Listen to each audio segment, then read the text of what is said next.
Hello and welcome to the Test Community Network. I hope you're safe and well. My name's Tim Burnett. This week we're showing our love for paper. Okay, I'm in conversation with Tim Cammack from Secure and Confidential Documents, and we're going to be talking about some of the myths that are associated with paper, some of the potential, some resilience of paper, compare it with its digital counterpart, and really just exploring the fact that paper isn't a non-digital space. It is very much a digital part of our multimodal approach to assessment. And also we're going to be looking at the certificate side of things as well. This idea of rented reality. If you're entirely in this kind of digital route of going down digital certificates, then really, are we just loading up problems for the future? Is there just a bit more resilience and stability and kind of longitude in terms of the use of certificates within that space? So we've got a great conversation coming up. But first, I just want to introduce you to a couple of things. So we've got on the Test Community Network here, I've added a new feature which you may like. So this is the Test Community Network, fantastic stuff, resources, weekly updates coming in. If you go to the collections area up here, you can now go to, let's say we go to the assessment platform. So we've got a long list of assessment solutions here. I've added this link here. So before, you've got all these amazing platforms that you can look at individually. You can do deep research against this, but now you can copy all the URLs for that. So if we go to Notebook LM, if you're not using Notebook LM, it is an amazing product. I'm going to paste those in and I'm going to hit go, and it's going to start researching every single URL in that space. Now let's go to here was what I made earlier. So we have a big long list here of all the kind of major assessment platforms that I recommend that people look into, and you can create slide presentations from that. Let's go full screen on that. You've got this wonderful slide deck that's been put together, all based on the information that it's researched. And you can do lots of wonderful things on here. So you can do mind mapping, moving through the core capabilities of the solutions that are there. Let's go there, expand that out. Notebook LM, honestly, is just an awesome tool. So I've made that a super easy little feature there for you to add that in. And don't forget, while we're on there, we've got research at testcommunity.network. We are coming to the close now of the using what is the impact of using AI for item authoring. So we had this amazing webinar back in November. We've built up a fantastic resource of insights and questions and information from the industry, and that's gone into a paper which is nearly just about finished. But if you've got some last minute insights that you want to put in, then please do share that. Anyway, so here's me in conversation with Mr. Tim Cammack. Great to see you. Are you well? Yes, very good, thank you. Yourself? I'm good. I'm very good. Good. Thanks. It's a bit of a wet, miserable day, but we'll. It's blowing a hoolie up here in Scarborough, so we've had blue sky at one point this week, and we might get a bit of blue sky tomorrow, but definitely not today. Not today. No, I think storm day today, isn't it? Yeah, absolutely. So we for anyone who doesn't know yourself, SCD, do you want to kind of walk us through who you are and what the work you do? Yeah, sure. I mean, I've been with SCD for, 15, 16 years. We were formerly part of a bigger printing group. We spun away in 2011. We were always very focused on the exam and education market. And now we tackle sort of small to medium-sized awarding bodies, universities. We tend to have delivering sort of print, logistics, scanning type services in exam delivery, and it's not just about printing the product and sending it out. It's the whole logistics bit around the whole process bit of how do we fit into somebody's landscape and architecture that they've already got, and where do we add value in some of those spots. So we've got a good bank of customers. Hopefully they like us. I know they like us from the customer experience. Good scores. I was looking at your website. Really good scores, and it does feel as though we're part of their team. In a lot of instances, that's kind of the key message that comes out. So, nice little neat business. Excellent. And it's Love Paper Week, and you're all about paper, isn't it? Yeah, we are. Actually. Yeah. Yeah. And what does what do you think Love Paper Week is trying to kind of get across? Is it trying to bust some myths and that's exactly it. I think there's Love Paper is it's sort of an international campaign, and it's there to try and educate about the benefits of paper. Paper can obviously be at times gets a bit of a rough press. It's delivered by an organisation called Two Sides, who are there to promote the benefits of paper. And they use this week just as a bit of a focal point to try and educate whether it's consumers, whether it's businesses, whether it's various organisations, about the power of paper and what it's all about. And they're there to try and, I think they've got, if you go on their website, there's some quite impactful myth busters, as they call them, I think. And a lot of it is around that whole environmental premise. I did a presentation down in London. I think you were with me at the time. Actually, we did a presentation and we actually we did a sort of mini straw poll of the audience as to what do you think about paper? And I got this environmentally unfriendly trees, and actually that's the myth that does need busting. Trees, I can plant a new one, I get more paper, and I think there's a myth about, the deforestation in the Amazon.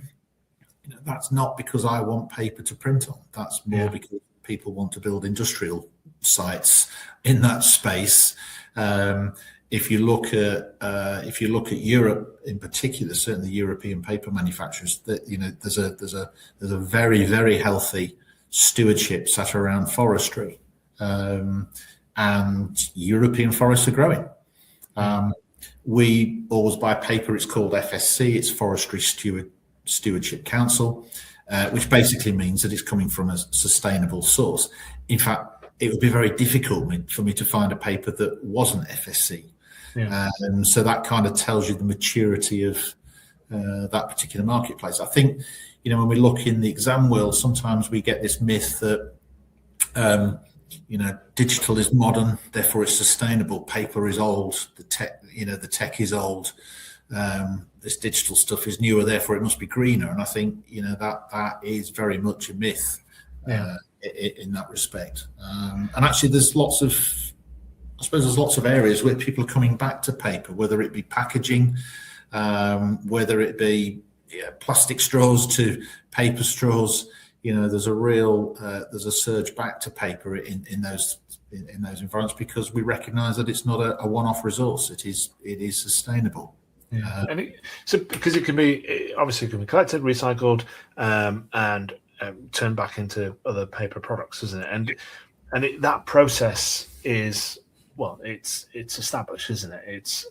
You do need to constantly feed in new fibres, don't you, into the recycling process? But I would say the papers that we use probably have very little element of that recycling. So paper for print probably has smaller elements of that. But of course, cardboard and that type of packaging, that relies heavily on feeding back into the system. So your first use of paper and pulp is for its primary purpose, maybe for printing materials, and then you might find the secondary uses there for packaging, where it's not quite as critical in terms of the recyclability of it all. When people, because my view is, I've always seen paper as part of the full multimodal approach to examinations. There is a role for paper within that process, and I get that if you're doing computer adaptive testing, then you need immediate processing results, and that leans itself more to digital positions, doesn't it? But there's definitely a role within the kind of the paper process, and I think when you look at the recycling process of a laptop, where a lot of people kind of come at this is that because an awarding organisation doesn't own that laptop, they don't necessarily consider that as part of their green eco responsibility. But that laptop is full of rare minerals, isn't it, that need to be processed, and that's normally done. I think it's that hidden footprint, Tim. In that respect, it's hidden, therefore it's slightly invisible, and whether it's I don't know, the actual hardware, the servers, the devices, and everything else, what goes into it, how easy is it? Well, for starters, it's using probably rare earth resources, number one, in of its construction. There's probably a fair bit of plastic in there. Its recyclability becomes harder, and probably equally as well, if you're not dealing with it properly, then, and this is a growing problem, not a shrinking problem. You've got the potential for pollutants and everything else, and it's not. There's not renewable elements in there, which which allow you to keep mining resources in that way. That maybe they find new resources to mine. I don't know. And equally, Greenland, maybe, or something like that. Well, yeah. Greenland did come to mind, and maybe the Ukraine and these areas are suddenly becoming, hypersensitive in terms of this is what we need to be able to be internationally competitive against, the might and powers of the world. So, and consumers were the worst. At the end of the day, we're probably not as bad now from iPhone 17 to iPhone 18 or wherever we're at. But from an iPhone 3 to an iPhone 4, then there was a major shift changes in terms of the appeal of having a 4, not a 3, in terms of functionality and everything else. Yeah. So, the amount of tech, for example, my broadband provider forever throw in the next modem. If it's not Eero 5, it's Eero 6. If it's not Eero 6, it's Eero 7. And it's like, wow, okay, I've only just got used to installing 6. Now you want to push 7 down me. Do I need it? I don't know. Yeah. But yeah, so you've got the hardware issue, haven't you, with that? And I suppose what we're also seeing within the space, so people have been arguing about the idea that we should be moving away from paper because all the points you made, it's wasteful, blah blah blah, but it's not. It's recyclable. I think there is a migration, isn't there, of digital transformation which is taking place. But we're seeing more and more within the space this integrity issue raising, particularly in the higher education, but now I think emerging now with A-levels and other exams as well, where generative AI has come along as influencing the process. Are you noticing a kind of trend of people beginning to question more about their decisions of digital adoption and are now looking at more kind of paper migration, going back to paper?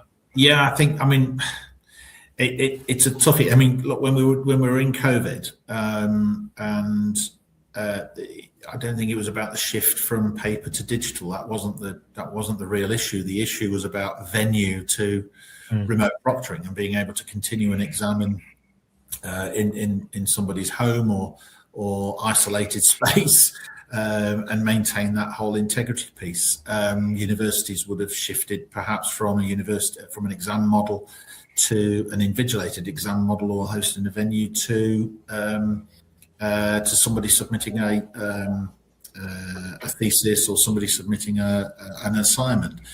And I guess there's the two shifts, isn't it? One is that people have become aware of how they can beat the remote proctoring solution, and the second thing that's having an impact is that whole AI piece of being able to cheat the system. And we've got studies that are telling us that nearly 9 in 10 university students are using AI for their submissions, and that's not helping the integrity of everything.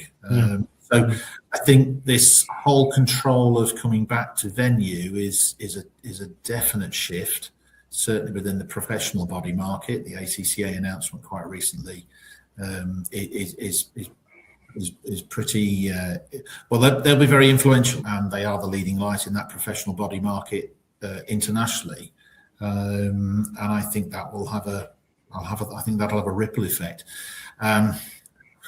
Where else is evidence? Okay, a bit further afield, it doesn't directly impact us here in the UK, certainly not us, but in New Zealand, that shift back of universities back to paper, and that's probably as a reaction to, well, we're going to bring it back to venue, but actually, have we got the capacity to bring?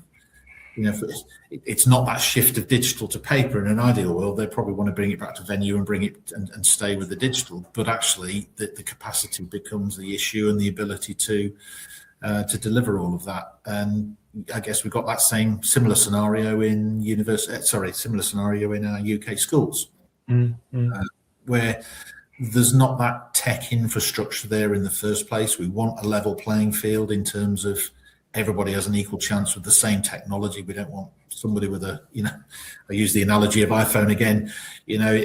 If you're equipped with an iPhone 3 versus somebody with an iPhone 18, guess what? The iPhone 18 guy is going to do things a lot quicker and nimbler and slicker and everything else. I know that's not the right analogy within a school environment, but we want a level playing field in terms of the availability of tech. And then, how proficient, where are these skills in these organizations to be able to deliver that?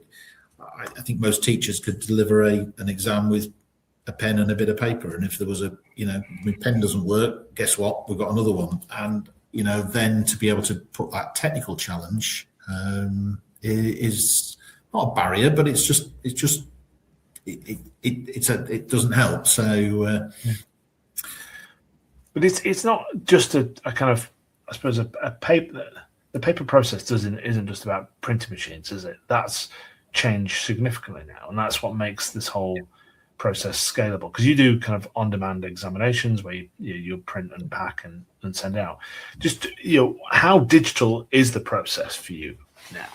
Yeah, I think it's still about putting ink or toner or something onto paper. There's still that physical element. How we get there and what we can do with the data that we're putting onto that piece of paper becomes immense in terms of the delivery of the process, because it is a process. I've never been one for just saying, actually, I just stick exam papers in a box, I deliver them somewhere, and you do what you want with them. I'm very interested in knowing where's the content coming from. What's your processes for distribution? What's your processes for delivery of exam? Very often, I want to see the invigilator handbook as to how they're going to invigilate the exam. It tells me everything about how they're being conducted and how we then might be able to introduce some intelligent things in terms of information or barcodes or QR codes or personalization onto that document where appropriate, that then either helps with the integrity or helps with the subsequent processing that helps with efficiency. As you say, we do exams on demand. We have we'll have a digital library of exam papers. There's orders flowing in every day from a particular AO's colleges, and we just print what we're asked to print. So we're actually printing in centre exam candidate order, including personalisation. So personalisation makes sure that you've got the right document on the right desk to the right individual, and actually they can read their name, they can say that is me. We've got the right documents coming back from those individuals, and a result is then assigned to those individuals, and we can print them in a certain order, which helps with the logic. It may be printing in the order in which they're going to sit, so it's easy to distribute those papers to the right desk. It's in sequence, and there's a lot of things. If you want to sit, there's several organisations. Universities would be a good example, where they've probably got several different types of exams or qualifications being sat at the same time in a venue. You've got 30 people doing this, 20 people doing that. It can be very easy for actually those all to be scooped up, and the wrong 20 get sent to the wrong marker. There's inefficiencies there. Actually, if it's done correctly and with intelligence applied, we can make sure that there's either some good visual aids to make sure that doesn't happen, or if we're digitizing that exam, then it doesn't really matter what order we scan them in. That the system will sort out. That's a I don't know, a maths versus a law paper that's just been scooped up, and we can send maths to maths people and law to law people. So there's a lot of elements in that to make sure that the system is very slick and coherent. And equally as well, I think there's always that element of, if there are any problems in field, not necessarily with the product or what we've printed, but if there are any problems in the field, then that ability to adapt can be done in a more manual way. Somebody said to us, actually there's a spoilt paper for whatever reason, somebody's dropped it and ruined it. Fine, just submit it. Just find a copy of something and we'll handle it We'll scan it and we'll attach the metadata that needs to be attached to that metadata, to that particular script, to make sure it gets marked properly and in the same way. There's always workarounds that help.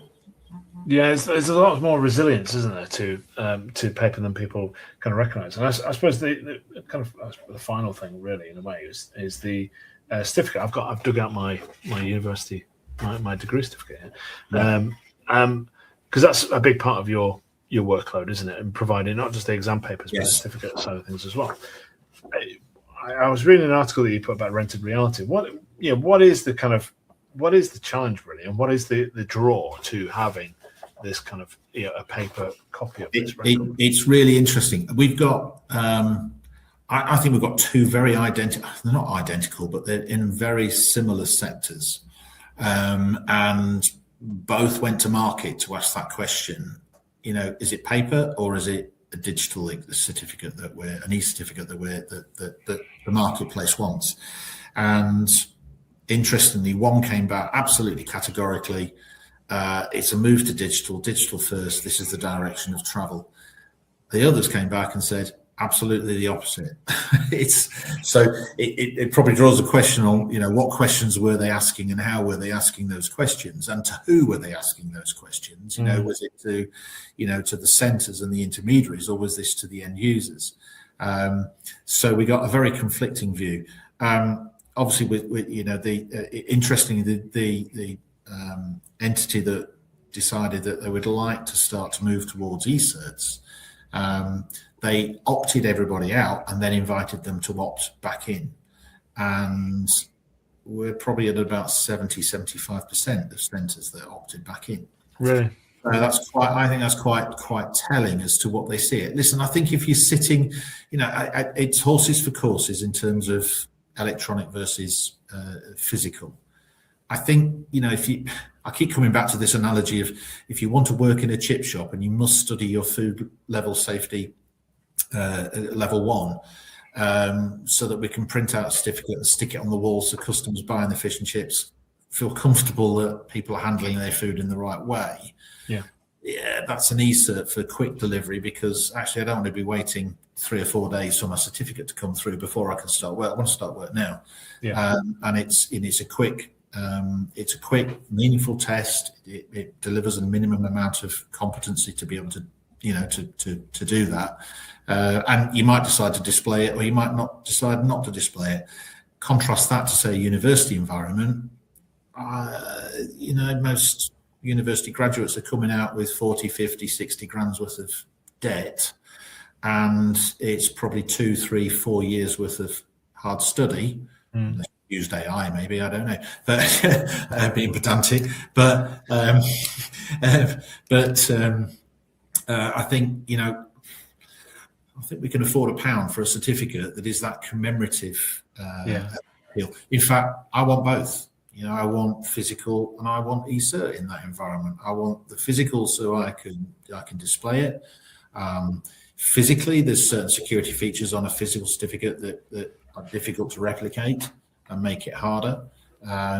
Digital, it's easier to manipulate potentially. Obviously, with the digital, both environments require a certain amount of validation by the issuing authority. At the end of the day, would I wholly trust a physical certificate? Would I wholly trust a digital certificate? Well, how do I know if I'm an employer, how do I know what I'm looking at? I have no idea what's an authentic certificate in the first place anyway. I might just want to go and do the checks with the university to say, does this person hold the requisite level of attainment and grade that I'm looking for? So, but I think that whole commemorative appeal, so physical is great for commemorative, it's great for physical security. Digital, it's that portability. I can move it to somebody so that they can see that, and they may want to do certain things with it once they've seen it, but it's that portability element. So they both coexist alongside, and we very often, through the same process, because the process is the same for us to deliver both, to create both. We're either creating an image that we're going to send to a printer, or we're creating an image that we're going to push to a PDF and give it a naming. So, the logic is just two different outputs from the same process. I think for me, the appeal of the paper side of things is that storage is sometimes an issue. And I've got Exhibit A here, a little floppy from, if you remember these. Nobody can open these now. I had to buy a separate drive because I was doing some archiving and some of my parents' stuff. And I had to buy a separate drive. So if I had got my degree certificate as and stored it on that floppy, then it would have been nearly impossible, even to the point where the file might have been even corrupted. If with blockchain, things like that, that's going to be, you either look after it yourself, but you've got to know that file and be able to read that file and understand that file, or it's going to be hosted somewhere else. Or if you've entered a certificate through a work course that you've done, an ITIL or project management course. I've got a stack of certificates down here that I was digging out this weekend. I've still got them. If they were in my inbox of my old work email, I would have no chance of getting access to them at all. So to me, that there is that commemorative piece. There is that ability to put it on the wall, isn't it, and show it off, and give it to your mum so she's proud. But it's just that storage, isn't it? Absolutely. To be the big part of that process. Absolutely. I suppose as we kind of wrap up, then, just can you give me one kind of example of an example where paper is just not replaceable by digital? Is there anything you kind of? I think there's a lot of environments where things now coexist. So and yes, maybe digital has replaced paper. I'm talking about things like MOT certificates and those sorts of things. Once upon a time, that was a secure document that was printed. But there was, you've got certain elements. There's certain tax labels that go onto bottles that again become difficult to not be physical. They need to be physical. There's a whole system, and there's a whole system sat behind it that's controlling that and authenticating. There's probably certain legal documents as well, which at the moment probably still needs to be retained as a physical document with a physical signature. I know that some of those elements are starting to change, in people's acceptance of that. The one that I struggle with, and actually it's plagiarised from our working relationship with people like Royal Mail, and I'll adapt it because obviously we've got a king in place now, not a queen. But and I've got it's very pertinent. My parents are about to celebrate their 60th wedding anniversary. Congratulations! And I can see the look if that card that drops through. Well, I can see the look if it's not a card dropping through the front door. If that turns into an email, it's not worth it. It's worthless. I want a card, and it's that commemorative bit, and that was where the Royal Mail were at. They were saying, you wouldn't expect to receive an email on your 100th birthday from the king. So it very much is that commemoration piece. And you often get these again. Where do they coexist? There are people that will not convert to Kindles. Kindle's much more portable. You can store multiple books on one device, but there's a lot of people who go, I don't want to read it on a Kindle. I want a book. I want to flick. I want the tactile, the tangible piece to all of this because it feels more like So it's horses for courses. So you need both. They coexist. You need both media available. It'd be nice to get an email from the king and perhaps get a card through the post as well. Maybe I'll do WhatsApp. I don't know. Maybe that's the approach he's going to take. But no, I think you made some really point. I think the physical value from in terms of the certificate. I think the resilience of the paper for the examination process, and it being part of that mix, and the fact that it's not just a kind of print exercise. It is a digital print exercise, isn't it? That's the kind of key thing. It's a process. It's mapping, helping to map out and the process and of how something is delivered and organised, and the integrity that then comes back to that then closes the loop to make sure that we mitigate any of the risks that are there. I think the final bit, going back to that kind of first kind of discussion about the myth side of things, I think people quite quickly, because they can physically see the pile of paper and think of it as a kind of wasteful exercise, when it's actually that's going to be a recycled exercise. Whereas that laptop that they take to the tip or that nobody knows where that goes, do they really? And what happens and just ends up on some third world junk site, doesn't it? So I think there is a lot to be valued from it. So let's everyone love paper this week. I think let's celebrate it. Yeah, for what it is. But well, thank you very much, Tim. Thanks for joining me. And Enjoyed thank you it. for being part of it. Cheers. Thank you very much. Thank you. Excellent. Thank you for that, Tim. Where have I gone? Oh, where am I? I'm here. Hi. Yeah, thank you for that, Tim. That was great. Great conversation. I think, you know, I remember, and Tim reminded me of this before we were doing the interview. I think it was 3 or 4 years ago, or a bit longer maybe.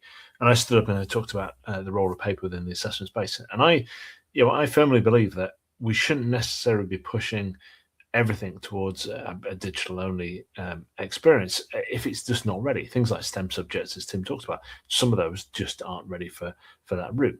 We are getting better. Multimodal AI is able to process that, but you've got to think about the fact that when we're in this kind of exam experience, it's down to how the candidate wants to transmit this, and we are becoming, I think, increasingly more multimodal with the way we deliver them. When AI is not necessarily saying that we have to type things out, there is potential for us to have that level playing field. OCR technology, I was talking to them the other day, just incredible adaptations and modifications that they're making to the ability to be able to even understand handwriting that we can't read. So the technology is coming on substantially. So thank you for that. Thank you. And I hope everyone celebrates Love Paper, and go out and find a piece of paper that you know and love, and give it a hug. Yeah, like a tree, hugging a tree, because that's what you are. It's a tree. It grows, isn't it? Excellent. Well, thank you very much, and I'll speak to you soon. Thank you, and bye-bye.